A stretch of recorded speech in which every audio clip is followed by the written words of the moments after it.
Breakfast and brilliant ideas, coffee and conversation, we're serving up that and much more at IBJ Media's events. Join us at an upcoming event and kickstart your day with fresh ideas and new connections. Check out our event lineup and register now at ibj.com/RSVP. This is the IBJ Podcast for the week of Monday, March 16th, 2026, brought to you by Taft. I'm your host, Mason King. Welcome back to the podcast, everybody.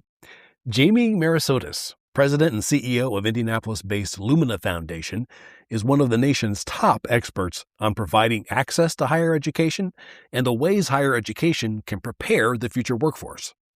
Several years ago, he realized how the rapidly accelerating development of artificial intelligence could profoundly impact those two vital currents of American life.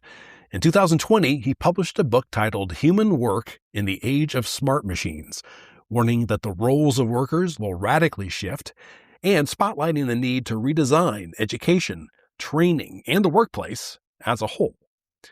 Today, he admits he underestimated the speed of change due to artificial intelligence.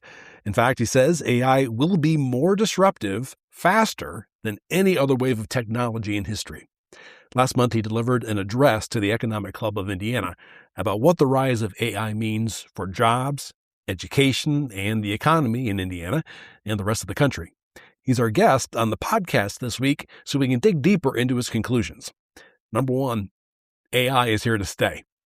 In just a few years, AI will be good enough to do some jobs currently entrusted to C-suite executives. We humans need to be thinking about how we can complement AI and excel at work best handled with human traits and skills.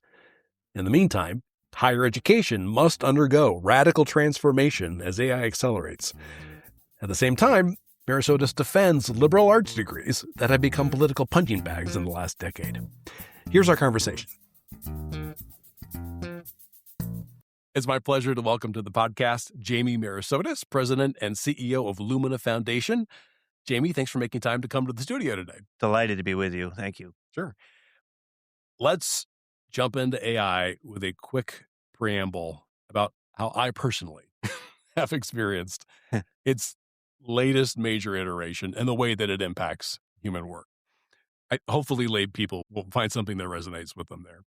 About 2 years ago, my 3 nephews, who were either in college at the time or had just finished, asked me if I had ever heard of ChatGPT. I think I had, but I had no idea really what it was. So they said it was an artificial intelligence tool that essentially could do your schoolwork for you. That's how they were experiencing it. And specifically could respond to a series of prompts and custom make a paper or an essay of any length on any topic. And my response was, that sounds kind of problematic for people in academics. 2 years later, there is an urgent global conversation about how AI is impacting professional work, automating many tasks humans traditionally have been employed to do, leading to mass layoffs or slowdowns in hiring. There is some considerable fear that the speed with which corporate America is adopting AI could lead to a major recession. 6 years ago, you wrote a book titled Human Work in the Age of Smart Machines. So you were way ahead of this. The topic of human work was not something that I had spent a lot of time thinking about, honestly. So my background is in education. I run a private foundation focused on post-high school learning. That's really my thing. And I had written a book in 2015 called America Needs Talent. And in America Needs Talent, I was trying to answer the question, how do we actually build a deeper bench when it comes to talent in the United States through a combination of learning, immigration, urban policy, a variety of things. In other words, this idea that talent is not just what people know and apply, but it's about people working in teams and in communities and things like that. And so I wrote this book and it got a lot of good attention. And then the publisher was like, so what's your second book? And I realized that's a good thing to hear. Exactly. Right. Exactly. Can we make some more money? Yeah. And so what I realized I was interested in was a topic I didn't know a lot about, which was at that point, this is 2017, 2018, what are the humans going to do in an increasingly technology-mediated world? and recognizing as I got into the book that, in fact, artificial intelligence was the future. I realized we had to better answer the question, what will the humans do as machines perform more and more human tasks? And so that's what got me into the book, this idea that human work is something that we actually need to prepare people for, right? My background is at Lumina Foundation in helping to get more people into better educational opportunities. That's essentially our focus. And so I got very interested in how the technology was being developed. At that point, there was no such thing as ChatGPT, though the AI experts were talking about what we now call large language models. And I recognized that, in fact, this was going to accelerate. I was wrong about some things in the book, by the way. I did not think it would happen this fast or at the level that I think people are now, as you pointed out, expressing so much anxiety about it. But I think the fundamentals are still the same, which is that machines are getting better and better at performing human-like tasks, and we as humans need to develop our human skills and capabilities so that we can both work in a complementary sense with the machines, but also do things that are quite different than what machines do. To what extent has AI already embedded itself into the workplace? It is very much embedded. In fact, 80% of businesses in the United States use AI at some level already. And so it's an astonishing statistic. But the reality is that if you look at AI adoption by consumers, the adoption by consumers for personal computers, 50% of Americans were using personal computers within 10 years. We've got way more than that using AI at the consumer level in 2 years, within 2 years of the launch of ChatGPT, which was the fall of 2022.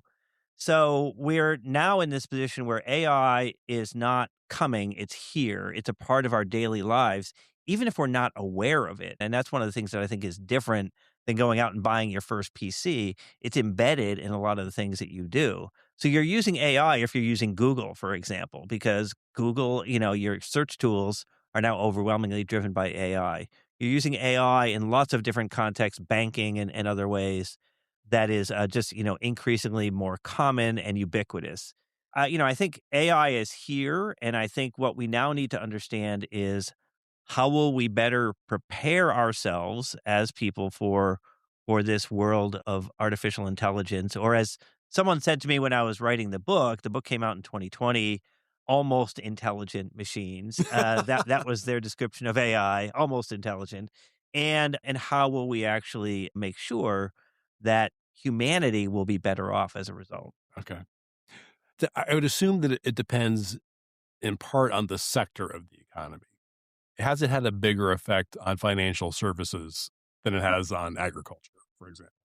For sure. And there's varying levels of adoption depending on the industry. So, yes, you are seeing it being applied more in things like financial services, issues that people are talking about, news, the way that people are using it to develop, every PR firm in America is worried about AI, those kinds of things.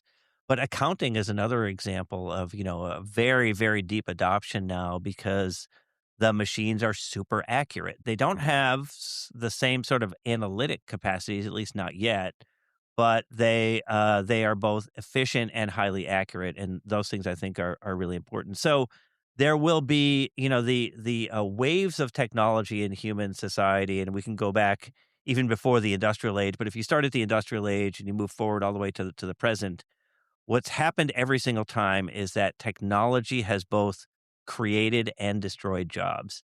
And what happens is when the next wave comes along, the first thing people think of is, shoot, there's going to be a lot of people losing jobs here because these machines are taking over those tasks. And that is true, and that is certainly true now. But what people can't quite envision, because we're not there yet, which is what are the jobs that will be created because of the technology? And we are very much still not quite clear on where AI is going to create more human opportunities. There's a new report from the World Economic Forum. This is the group that does the annual so-called Davos Forum. And the World Economic Forum did a report that says that there will be by 2030 more jobs created as a result of AI than jobs destroyed. That's in a short period of time. That's in the next 4 years. What are those But jobs? those jobs, I think, overwhelmingly are about human-machine complementarity, right? So it's Okay. hard for us to envision what some of these things are. I'll tell you a quick anecdote of a experience that I had in the pre-AI era, actually pre-COVID era. I was speaking at a meeting of the National Governors Association, and I was talking about the way in which the labor market had already fundamentally changed because of technology. And one of the governors had been a governor in the '80s. And this governor was still there, had actually come back much later in his life and gotten elected to another term much later in life. And I said, if you had a time machine and went back and explained to yourself in the 1980s what the jobs were in your state now, and I think this was 2016 or 18, you wouldn't even know what you were talking about. Like you would not recognize, these social media influencer, like there's so much context to even understanding what it is. And so these kind of things evolve very rapidly. So it's hard for us to envision. I do think that, and this is an important asterisk, AI will be more disruptive faster than any other wave of technology. That's what most people have anxiety about. And certainly as a daily user of AI, I see the rapid self-learning that's happening in the AI and the technology itself. In my speech to the Economic Club, I told the audience, look, if you were using ChatGPT last summer, it looks very different now. And that's different, I think, for people to understand compared to prior technologies. This is great. How do you use ChatGPT? So I do not use or whatever, whatever tool you use. So I'm a writer. I'm also an analyst, right? So I'm the CEO of a large national private foundation. We make grants. We do lots of things. But fundamentally, I'm what Robert Reich once called a symbolic analyst, right? I'm someone who manipulates symbols in order to sort of do the work that I do. And in my symbolic analytic role, I do a lot of thinking and writing and analyzing, in other words, analyzing information. So I use ChatGPT or Claude. I use both of them, not to create original content, but rather as essentially my colleague. So what I do is, and I'll give a recent example. I wrote an article recently, and once I did the draft, I then asked the AI tool for feedback on it. Once I got the feedback, we sort of went back and forth. I produced, several other drafts. And then in the final draft, I asked the question, does this sound like me? And because there's so much content by Jamie Merisotis out there, right? I've spent my career in the public sphere. I write, I speak. There's hundreds and thousands of articles out there with my name on it. It was able to say, and it was quite jarring in some ways to say, yes, and here's some examples. And it immediately was able to say, this reminds me of that thing that you said in 1998. And the way that you phrase this is a thing that you said in this article, et cetera. And so that part is scary to people. To me, it was very reassuring that ChatGPT literally knows my voice and knew that I wasn't going to be writing something that sounded like a machine. It was really a sort of feedback mechanism for me. So that's how I'm mostly using it. I use it for efficiency, but for the most part, I use it for real-time feedback. I wasn't going to ask this question. It didn't occur to me till just now. Does AI disrupt the role of the CEO? I think so. I think that the role of the CEO is already being disrupted. And part of the reason is that in the CEO role, you have several responsibilities, both your fiduciary responsibilities as well as your, sort of strategic responsibilities. On the fiduciary side, there's lots of opportunities for improvement, right? So being able to sort of analyze the balance sheet and provide some information and feedback on things from the fiduciary perspective is super helpful. From the strategic side, that's the primary way I'm using it. You can use it again as a feedback mechanism. I know there are lots of people out there that are using these AI tools for a creation of content. I'm not comfortable with that, even though my voice is known. It would be pretty easy for me to say, just write this speech for me, and then I would edit the speech based on that. But I don't do that, but I do use it for feedback. That's fascinating. So that speaks directly to a profession where we perhaps could see a lot of impact, or people, you would say, work in public relations, speech writers, anybody who writes for a living. Yeah, and indeed, this is one of the reasons why I keep telling people, look, right now there's this heavy emphasis on entry-level workers and on concerns that the sort of entry-level jobs are the ones being impacted. But I think we've got to be thinking about, the mid-career people and executive roles. I think it's entirely possible. And I think, again, in certain professions, it's going to be easier. I think it's relatively easy to see a through line between now and, say, 2028 or 2029, where AI would be good enough to be the CFO at a small or medium-sized company because it would have the capacity with all these agents that are being built to do various tasks to be able to perform what we today would call most of the CFO functions. Oh my God, my brain. I know, and My brain it is is spinning. mind blowing. I Yeah. understand that, Think but of all at the those same people time, who went into business school right, and actually got through accounting class. right. Like, got through like the knockout class, But thinking, "Oh, I'm going to be fine." so back to your prior question. So Yeah. then what? Mhm. So what are the CFOs supposed to be doing at that point? Well, Yeah. the CFOs are still human analysts, right? And what are they bringing to the equation that the machine isn't? Well, they're bringing compassion, they're bringing ethics, they're bringing a critical sense of human dynamics. The machines can't do this. So if it frees up your time to do that, theoretically, we should have CFOs who are actually don't have to focus as much on the technical side and can focus more on the human side of what they're doing to manage the balance sheets, to manage the budgets and the revenues and expenses of these companies. And I think that's a good thing in general. Yeah. How that plays out, we don't know yet. We haven't yet even talked about the fact that these large language models are not the only kind of AI out there, right? So you've got virtual reality, and these virtual reality scenarios combined with these large language models and then with the emergence of robotics, you've got a sort of convergence of these technologies that I think is very powerful. So, will it be disruptive? Yes. But I think with that disruption comes human opportunity. And that's the point I want to focus on. I'm going to use our CFO at IBJ Media as an example. So she has, for sure, the numbers are her domain, but I interact with her. I think we all interact with her in so many different ways. I mean, she essentially is also the human resources department. Right. She's also basically the office manager. There are all kinds of human tasks that she has to fulfill where she needs to show up or she needs to be in her office so I can walk in and complain about something. Right. Where, I mean, to me, that is where she's really valuable, other than like asking her, like, where's my W-2? Right, right. I mean, Yeah. real-time feedback, I think, is really valuable, and problem solving in the way that humans solve problems in order to, any for-profit company has a fiduciary responsibility, and that fiduciary responsibility is to, return value to shareholders. But in order to do that, every company is some combination of product and ideas and people. And those things coming together, I think, is really important. And what we haven't been able to envision yet is how AI is going to give us greater capacity to focus on the people side of what our companies and organizations actually produce. We talked about agriculture just for a hot second.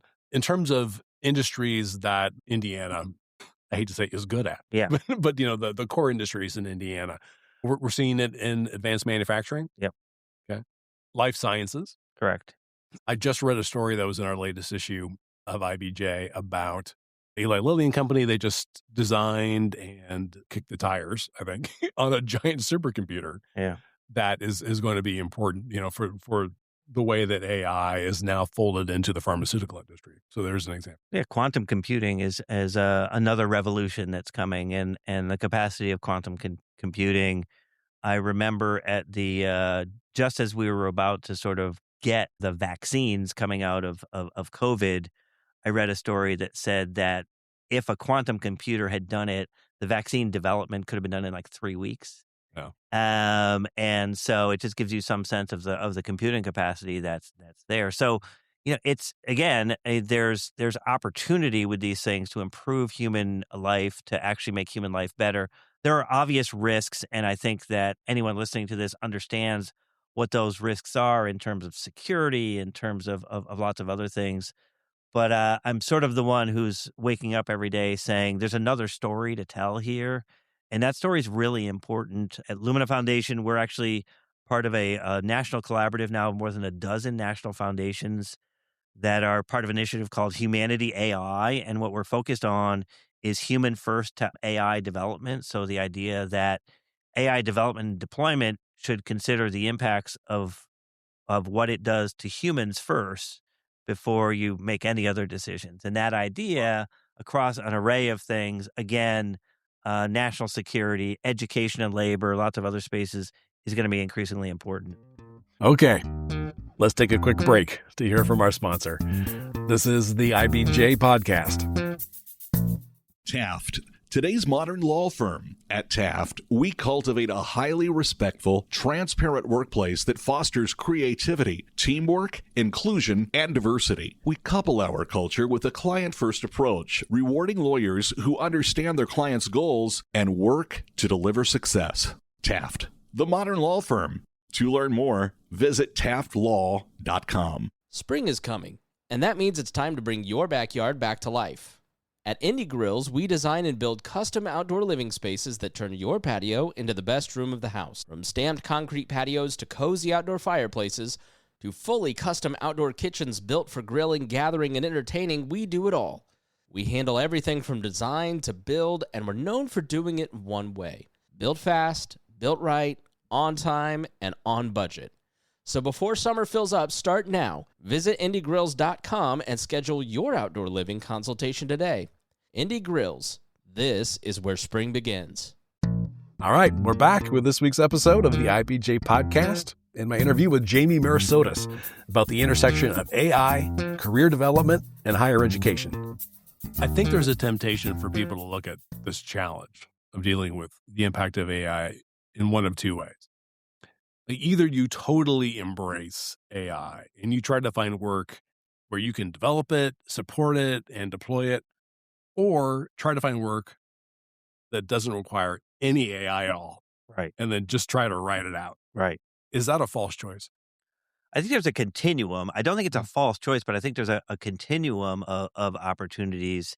And I'll actually use the analogy to my work, which is on the learning side, right? So you're learning in order to be a better worker, right? So we're focused at Lumina on increasing the number of people who have degrees and other credentials of values that leads to economic prosperity. In order to do that, you actually have to think about, okay, so how are the people learning?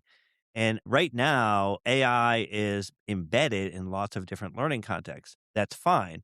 But I've argued that there should be AI-free zones in the learning sphere so that you can use AI. You're not going to keep the AI away from people, but use it for certain tasks, but then use it in other ways in the learning context where it's an AI-free zone, where you're actually using your human skills to better learn and adapt and understand things. And so you can imagine the same thing happening in jobs in the workplace, right? Which is that there's times when you're using AI and there's times where you're like, you know what, the technology is not going to be used here.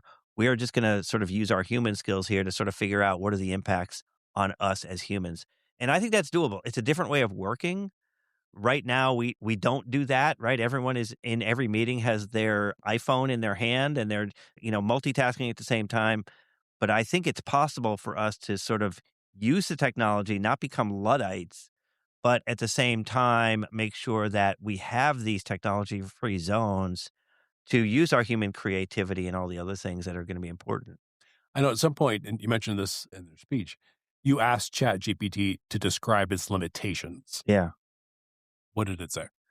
Well, I mean, what ChatGPT essentially said was, that it doesn't have the capacity for reasoning the way humans do. It doesn't have that ability to actually ensure that it is putting the people first, all of those kinds of things.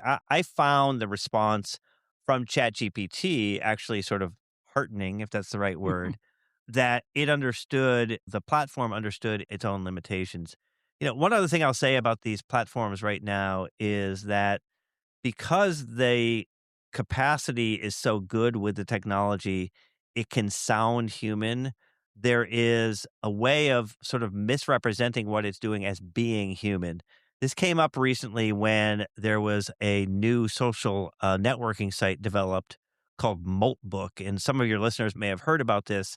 So Moltbook is a sort of like Reddit, if anyone uses Reddit as part of their life, but it was only for AI agents. So there's no human interaction on the platform. It's only the agents talking to each other. And most people, when they first saw it, it scared the heck out of them because it sounded like human beings conversing, like very similar to Reddit, right? Like, oh, I'm trying to debug this program. How do I do that? I'm trying to fix this. I'm trying to do that. And then some of it was philosophical, et cetera.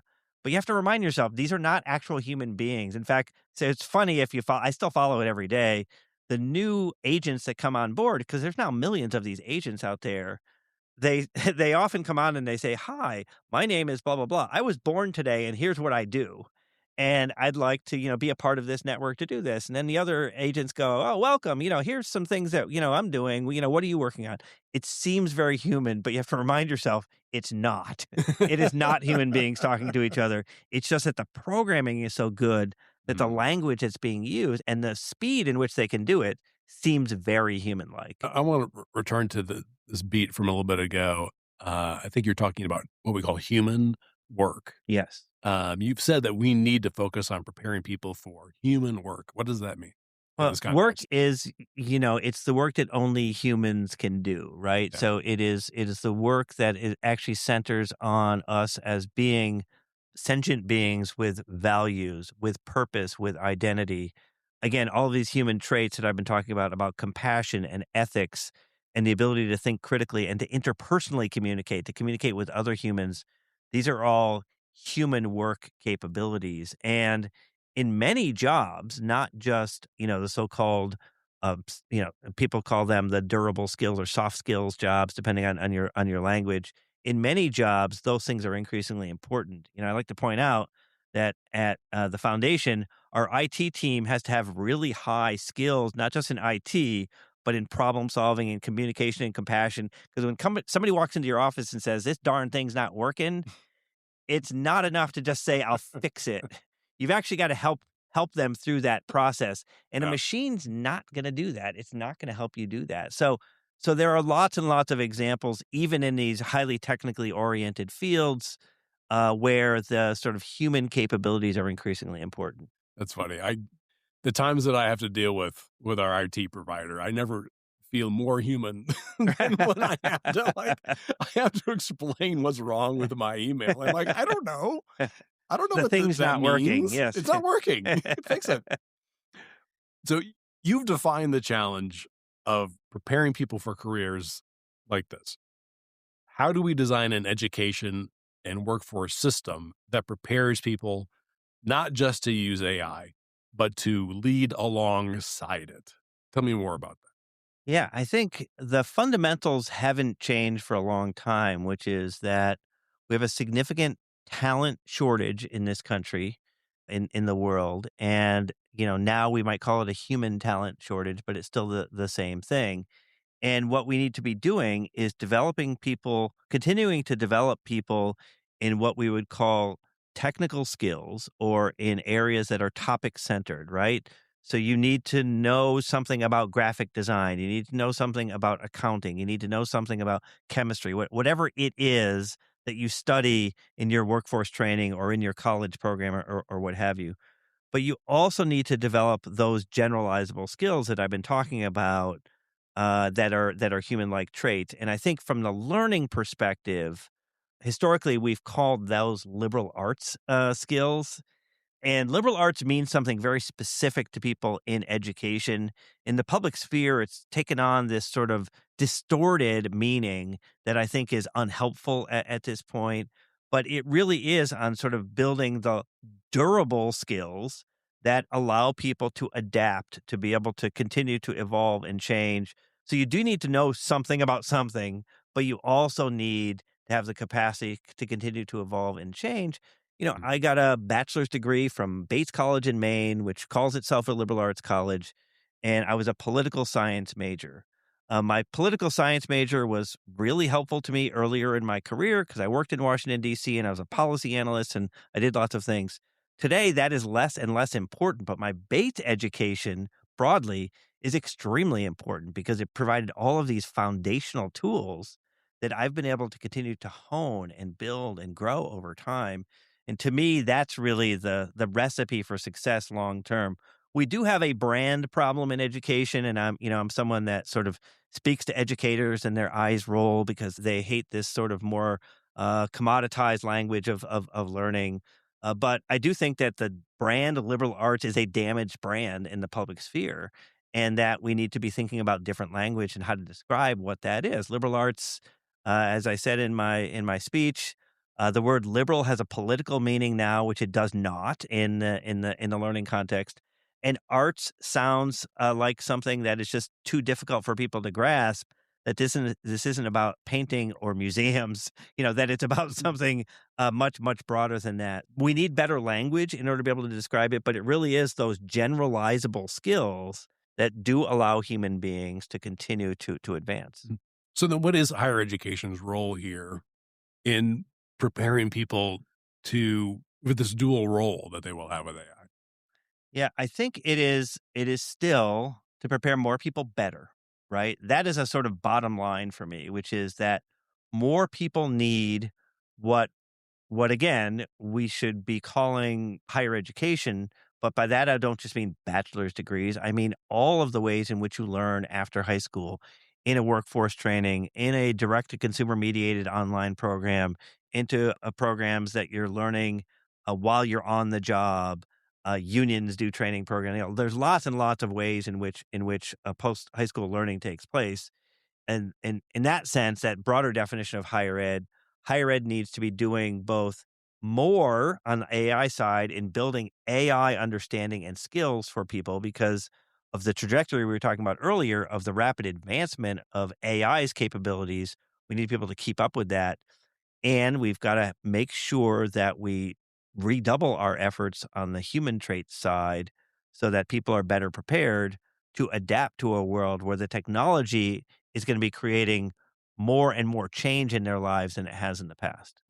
They're complicating factors for higher education. One, college is going to be very expensive, and Americans are more skeptical, especially recently, of the value of a college education. Do they have a point? Absolutely. There's this interesting conundrum right now that I've tried to sort of understand, which is that we have had a trajectory in this country now for the last 6 or 7 years in which a declining proportion of Americans saying they have high confidence in higher education, in the system of higher education. Went up a little bit last year, but it's a sort of longer term trend that has been in decline. And so a very rapid, a 20 percentage point drop in a period of half a decade. And to your point, a lot of that has to do with concerns about affordability, which are very legitimate. As I like to explain to my 18-year-old daughter, in the time that she's been alive, the price of education has increased at more than twice the rate of inflation and ability to pay on the part of families. In fact, if you are 40 years old, twice the age of my high school senior, it's been true that long. It's been true now for 4 decades. And so there's a long-term declining affordability perspective that the prices people pay are actually being eroded, are continuing to go up because wages don't keep up and their ability to pay is being eroded. That's a real issue. At the same time, there are lots of questions about relevance of certain kinds of learning that I think is extremely important. And again, it's not so much that this is about liberal arts and not liberal arts. This is about understanding how we better blend the technical skills and those generalizable skills into these degree programs and these certificate and certification programs and reimagine the learning system. So my argument is both that higher education is more important than ever before, and higher education must go through a radical transformation in order to keep up with the changing demands of society, changing demands in terms of work and changing demands in terms of people's expectations of what they're going to get out of their education. Because many people go to college not simply to make more money or to get a better job, but also to feel like they are a better person. They're a better participant in their community. They're a better citizen. They're better able to engage in life. And I think higher ed's got to sort of re-examine all of that and be much more willing to adapt in real time than it has historically. The message that we hear from the workforce development leaders is that many businesses aren't getting graduates with the skills that they need, and that you don't necessarily need a 4-year degree to make a very good living, Right? Particularly if you want to specialize in a particular skill. Right. Does that speak again, the need to, I guess not revolutionize, but to really overhaul that system. It's another one of these conundrums, if you'll permit me to go down a little bit of a data rabbit hole here, which is that many employers say that they don't all act that way. So that it's an interesting point, right? Which is that we've been hearing about skills-based hiring, as it's being called, for close to a decade now. But the evidence is still that for the vast majority of employers, they are hiring for bachelor's degrees, or they're hiring for the degree itself, whatever it may be, as the proxy for what they need, even if it's not enough. And I think they're probably right about that. It's not enough. They're hiring for it as a sort of minimum qualification. They don't have better tools. They might have better tools going forward, but I think most of the companies that are doing skills-based hiring are larger. They've got more capacity in order to be able to have their own sophisticated in-house systems to be able to assess skills. So it's a little bit of a disconnect for me still, even as I said, close to a decade into these skills-based hiring conversations. But I do think that they make a very good point, which is that higher ed's got to be much more aware of what both not just the current demands are of employers, but where the employers think the puck is going next. Yeah. Yeah. It sounds like one of the main thrusts of your speech was that this isn't just about, the families and the students who are entering college to do whatever it is they want to do.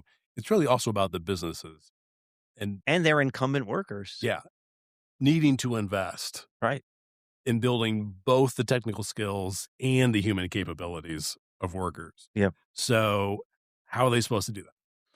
Well, so again, this is sort of the interesting question that we've explored at the foundation, and others have done so since we did this work back several years, which is we actually got into the personnel records of employers and tried to understand, okay, so not what's the value add to the employee of getting more employee training, but literally what's, the value add would be a better job, more wages, et cetera, but literally what's the value to the company? And in the studies that we did, and several of them were published, you can find them at the Lumina Foundation website, luminafoundation.org, you'll see that these companies actually determined that they were actually increasing their profitability based on their investment in employee education and training. Why? Well, employees that were trained by the company tended to be retained at a higher level. That retention allowed them to continue to grow and contribute more and more in a productive sense in the company. And at the same time, it reduced the recruitment costs of the employers. And so many of these companies said they got back more than they invested in the employee education and training. And several of them actually invested more in that. Now, that is a hard sell, I can tell you, in a boardroom, because it doesn't make sense to a lot of people who sort of see the numbers to say, look, this is actually an investment that actually has a payoff because it takes time for people to learn. But it does. And it does, particularly in companies where you expect that your employees are going to stay more than they might stay in a Starbucks or something like that. And so those kind of examples, I think, are worth understanding, that employers need to invest in their employee education and training, not just in a financial sense, but also in giving them the space and the time to learn. And space and time is something that is harder for a company. It's not enough to say, here's some resources for you to do some studying after work. Is there time where you can do it within the workday, et cetera? And those kind of things, I think, are coming. I think these ideas of, employee learning plans are starting to be seen, but I think we're going to see a lot more of them going forward. So are businesses in higher ed, can they be partners in this? Are they going to rely on each other? They must, in my opinion. I think, again, higher ed's got to be responsive to what the employers are saying, and the employers have to understand what the capabilities are of higher ed to help them do that. And I think the employers would, in some cases, do well to sort of develop and deploy their own tools internally. But in many cases, the colleges and universities are better positioned to do these human type things that I've been talking about. I just think they're better suited to do that. Yeah. I mean, usually, at this point in the conversation, we were talking about workforce development with the people in the state. They go, well, you need to upskill. Right. Upskill. Just get more skills. Right. But the actual mechanics of doing that doesn't sound quite as easy. Like you're going to take 4 hours out of your day for a year. and learn And this again, stuff. sometimes skill means you understand better how to use this machine tool, or you better understand how to, sort of get to the next level of accounting or whatever it is. That's one way to define skill. But I'm also defining skill as all of these human traits. Yeah. And these are not innate abilities. These are actually things that you learn and develop and can grow over time. And, as the world changes, we do need more people who understand the ethical implications of the decisions that they make. We do need people to better understand how to make compassionate decisions in healthcare, in education, in, social work, et cetera. Mhm. That kind of stuff is going to be increasingly important. Yeah. I don't know a whole lot about credentialing. I stopped being educated after my master's. A credential in AI, the place to learn about the ethics of using AI, that does sound like something that would be more university friendly. Yes, I think that's right. Mhm. I think in general that's true. What I mean by credential, by the way, is inclusive of degrees. So a degree is a credential, a certificate, a certification, a badge, a license is a credential. All of these things are credentials. And what I think we need to focus on is ensuring that these credentials have value. By value, we mean not just more wages, though wages are a fundamental issue for workers. They do want to learn in order to make more money. That's a necessary condition. But we also need to make sure that that value incorporates this ability to sort of get the next job and to grow and to continue to broaden yourself as a worker and a leader. That's how you make more money. That's how you advance in the company. That's how you continue to move forward. And those kind of skills require a different kind of training than you would have simply by sort of understanding the next level of whatever the technical thing is that you're doing. Do we have examples of how colleges and universities are already getting on with this overhaul in the way that they approach educating a wider variety of students to work alongside rapidly advancing technology? You're seeing this, and I don't have a specific example, but you're seeing this in a lot of institutions, particularly in colleges and universities that are requiring as part of their general education curriculum AI skills and things like that. So they're recognizing both that what we do needs to change within the traditional learning curriculum, and we need to make sure that the AI capacities of the learners are growing. I know that there's great examples in our state, like at Purdue and IU, where there's a lot of these kind of discussions happening in real time that I think are going to be increasingly important. And we've got the great fortune of having the Lilly Endowment in Indiana, and the Lilly Endowment is helping to invest in some of these things in a more rapid way than I think these institutions would have to do on their own. Okay, you said that you have an 18-year-old daughter. She's a senior in high school. Yes. This sort of sounds like the birds and the bees conversation. Yeah. What have you been telling her about what she needs to do, let's say over the next 4 years, if that's Yeah. where she's going, to be ready for this? Yeah, we have. My wife and I have talked a lot about this with our daughter, and she understands that she's got to develop expertise in an area that she has a passion about, and she has lots of things that she is passionate about, and she understands that she's got to be in a context where she can adapt and grow and change. And it's been interesting. So in her case, she's very interested in the environmental sciences and that space. So she understands that she's got to learn about lots of things in that sphere. But she did say to us, I want to make sure that I'm at a university or college where I can actually change my mind Mm. and I can actually find a different pathway if I realize, oh, I want to do more of this over there than I realized when I was going into the school. I think it's a very mature decision-making process for someone who just turned 18. But I also think she's right. I think that, in fact, what she wants to make sure is that she goes to a place where even within that 4-year period, she can be like, oh, yeah, I'm doing this environmental studies and sciences thing.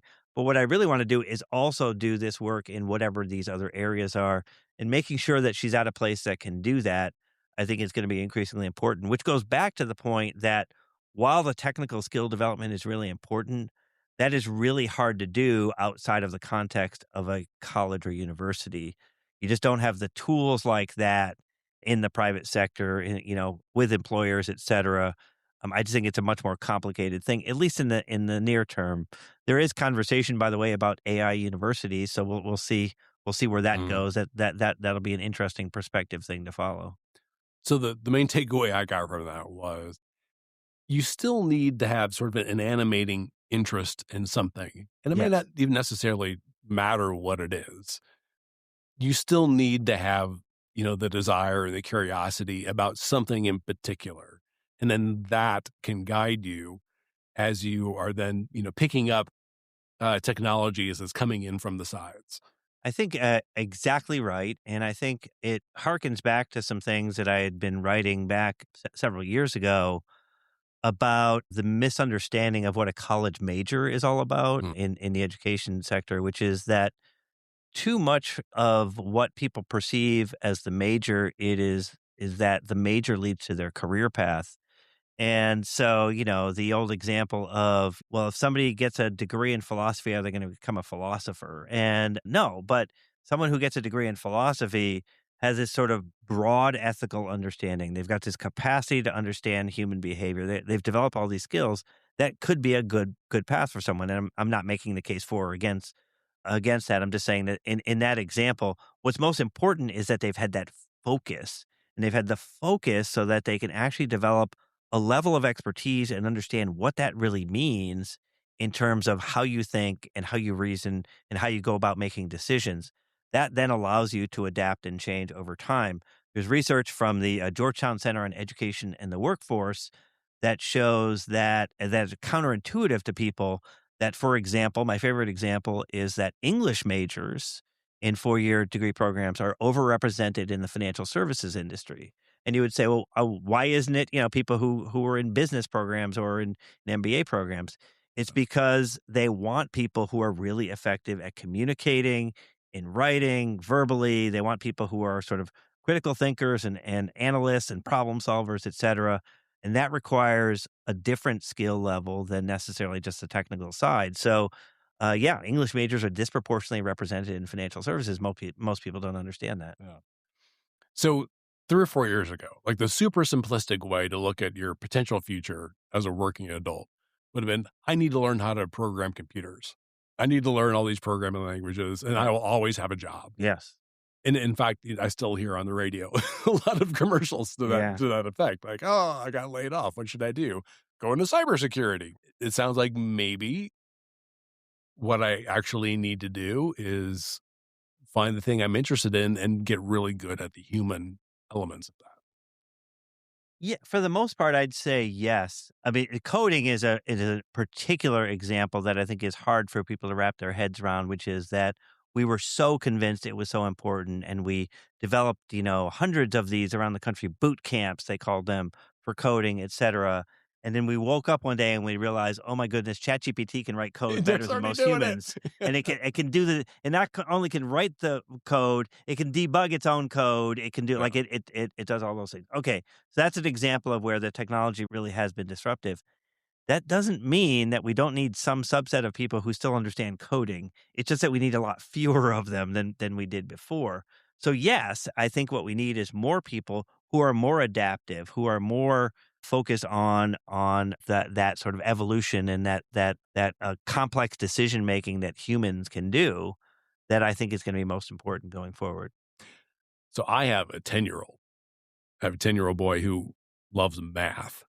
I am relieved that I don't necessarily have to beat into him that programming is what he needs to do. No, and the fact that he's got a mathematical mind, that he loves that, I think is a very good thing, because the people with the mathematical capabilities often in these sort of cognitive tests show high degrees of creativity. So it is the technical ability and the creative ability of the math mind that could be a very good thing for him going forward. I think that's actually pretty exciting. But no, the path is probably not going to become really good at math in order to become, a coder.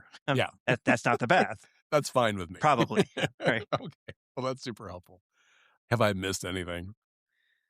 No, this has been an incredibly far-reaching and wonderful conversation. So I think you've done really well. Well, great. Well, thank you so much for spending the time. Yeah, thank you. Appreciate it. My thanks again to Jamie Merisotis. And folks, before you get on with the rest of your week, there are a few stories in this week's edition of the IBJ I want to draw to your attention. First up, Indiana's largest life sciences companies and research universities are working to make the state an international leader in chemistry innovation by investing more than $100 million to recruit top scientific talent. Daniel Bradley has more on the Catalyst Scholars Fund. Also in this issue, Marek Mazurek explains how the state and private sector hope to make progress on lowering the cost of childcare. And Dave Lindquist previews the free or low-cost entertainment options available during Final Four weekend in Indianapolis. And again, you can find these stories in the latest print edition of IBJ or online at IBJ.com. I will say that it is quite a bit easier to access all the latest business news and all of IBJ's data on Central Indiana's business community and economy if you're a subscriber. We're running a promotion right now that gives you complete access for $1 per week for 3 months, just to get a sense of how valuable and original our content is. Just go to IBJ.com, click on the subscribe button. And thanks again for making time this week for the IBJ podcast. I'm Mason King. Hang in there, everybody. We'll be back again next week. Indiana's biggest names, their most personal stories. The Business and Beyond podcast brings you one-on-one conversations with the state's top leaders in business, sports, politics, and culture. If you want to know what makes Indiana tick, this is your show. Subscribe and listen wherever you get your podcasts or at IBJpodcasts.com. The IBJ Media Podcast Network is the soundtrack of a growing state. Indiana is on the move, and you can hear it happening on the IBJ Media Podcast Network. We bring you the voices at the center of our economy, our courts, our companies, and our communities. Subscribe now and be part of the conversation that's building Indiana's future. Find all of our shows by searching IBJ Media in your podcast app or visit IBJpodcasts.com.